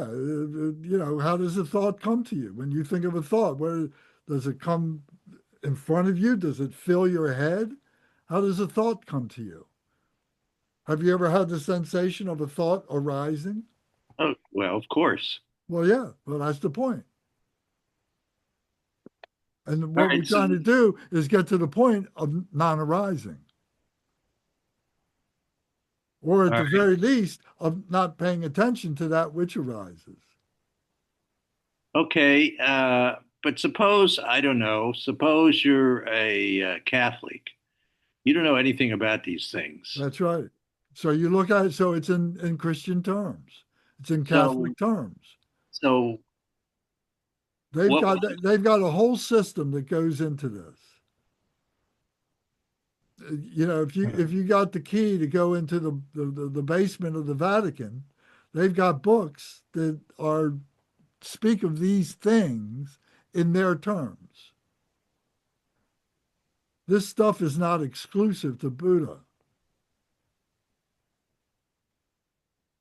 All right. Suppose you're an atheist and you don't know anything about this stuff, or Then just you're an then ordinary. you're then you're just ignorant. Yeah. What did these things would appear to you like monsters?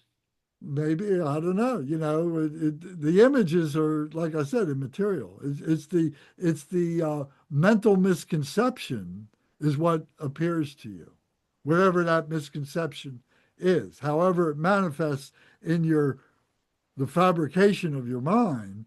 That's how it manifests. Remember, Well, we've got. Oh, go ahead, Bernie.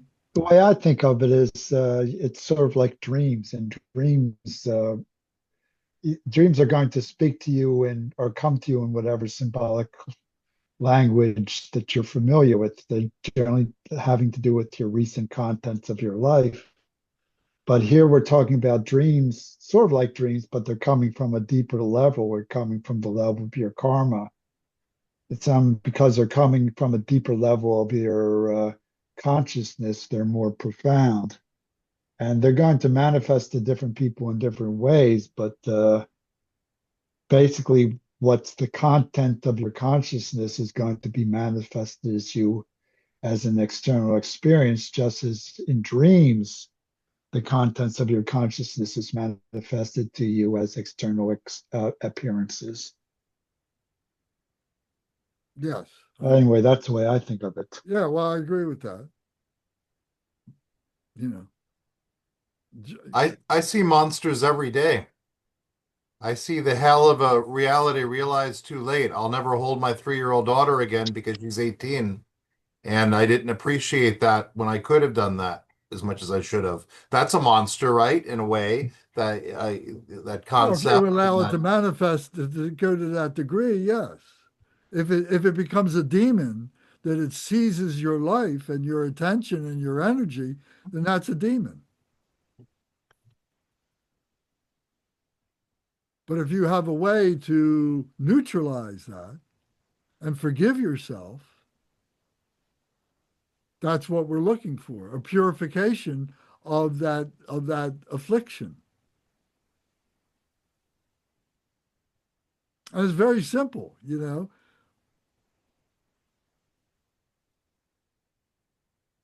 Jesus spoke of this, and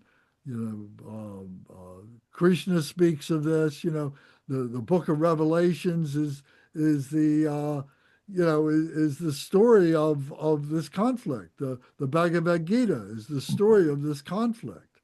The Bardo Thodol is really the resolution of this conflict. That's why, I've said this many times, this is why I practice Buddhism, because it's so articulate and so accessible for this information to be able to understand this. This is the beauty of the Buddhism.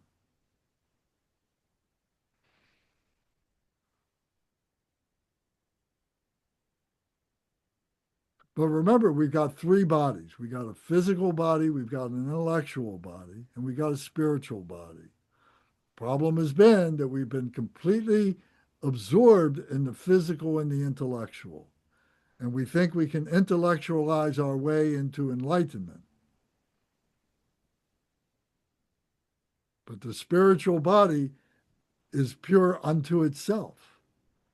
And to experience the spiritual body, you have to be able to rest the physical body and the intellectual body. Once you learn how to do that, then it's mobile. You can take it wherever you go.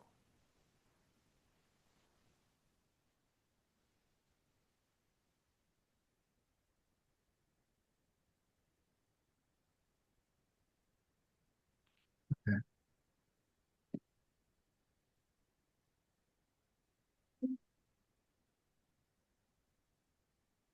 So are you getting the metaphor, the analogy of coming into the Bardo of Reality? We have an opportunity to recognize ourselves as Buddha, as awakened, as becoming just one, to use a concept of one, which is erroneous, but just to recognize that you are everything is you, and to be rest in that spot. But if you miss that, then the other Buddhas are there to help you to remember. Because if you did these practices, you've been introduced to this. How familiar you are with it is the degree of your meditation. Meditation is familiarization. I'm sure you've all heard that definition. Meditation is familiarization. So the other Buddhas are there to help you to do that. This is all Sambhogagaya. This is all the Buddhas are the perfect resource. Then if you miss that opportunity, then you go to the wrathful deities. And they're going to shake you up. They're going to say, well, remember your consciousness. Remember your dissonant mental states. What's holding you up? What's holding you back? It's those things. Remember those. How did you resolve that when you were on the cushion? And then if you miss that, then it's the Mataraha who say, oh, I'm going to protect you from going into the pit. Well, how do I do that? Through recognizing our consciousness levels. And then if you do go into the pit, how do you get out of the pit? Oh, by recognizing the objects that made me jump into the pit in the first place. I was jumping in for those objects. I was going scuba diving to go get those jewels at the bottom, which turned out to be something that just sucked me down further into the pit. So this is a great dramatization of this process of trying to rescue oneself and remain free. There's a shock value to this. The artists and so on, to create these images and so on, say, well, how can I get through to ordinary people? They're illiterate. They can't read the books that I've read, the 2,000 years ago. Oh, I got an artist friend. I can describe this to him, and he'll draw some images for us. And then people say, oh, wow, that's magnificent. But the problem is they begin to identify with the images. They attach to the images rather than seeing the images as just a metaphor.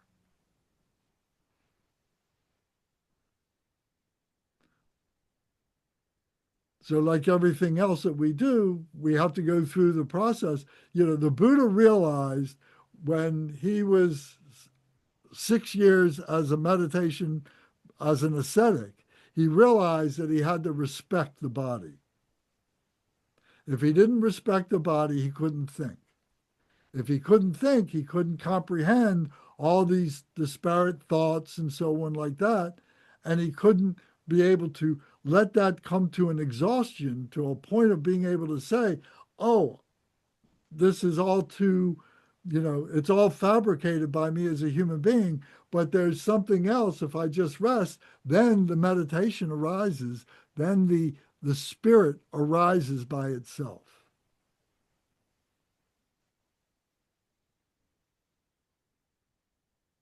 And that has a whole different language to it.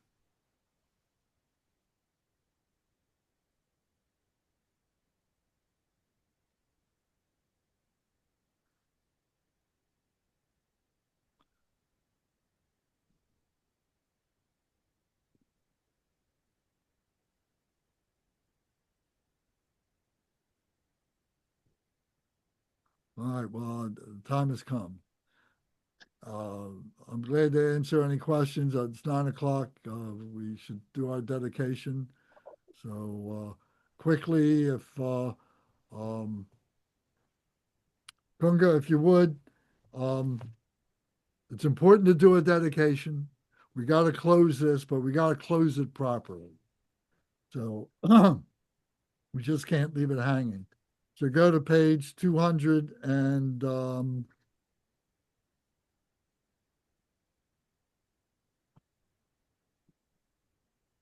just a moment.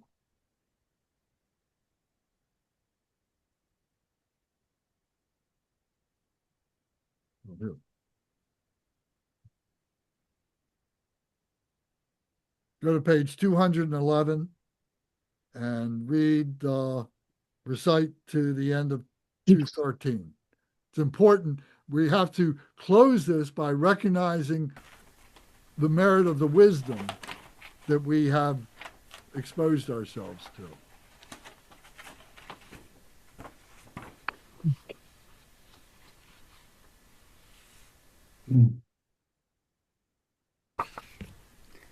Oh, as I roam in cyclic existence. No. Where it says Om Ahom. Om Ahum. May the fields of the 5 elements not arise as a hostile force. May I see them as the fields of the 5 Buddhas. May the elements of space not arise as a hostile form.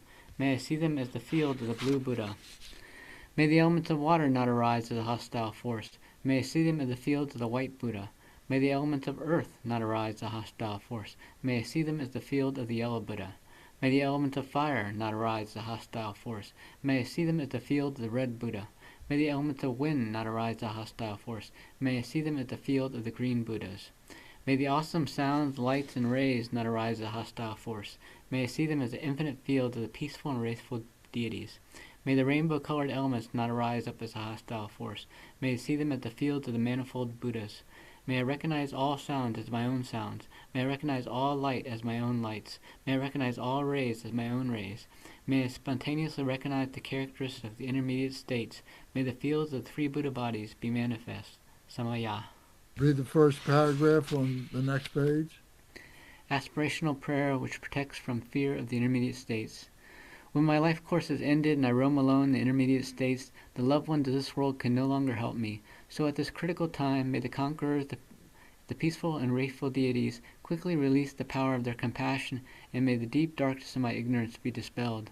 When I roam alone, separated from my loved ones, and my myriad images of emptiness arise naturally, manifesting, may the Buddhas quickly release the power of their compassion, and may the force of the awesome and terrifying intermediate states be annulled.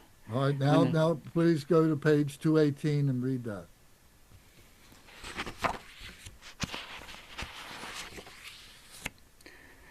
Through the compassion of Samantabhadra and the infinite peaceful and wrathful deities, by the power of this truth of pure reality, and by the blessings of the mantrines who practice one-pointedly, may every wish of this aspiration prayer be fulfilled.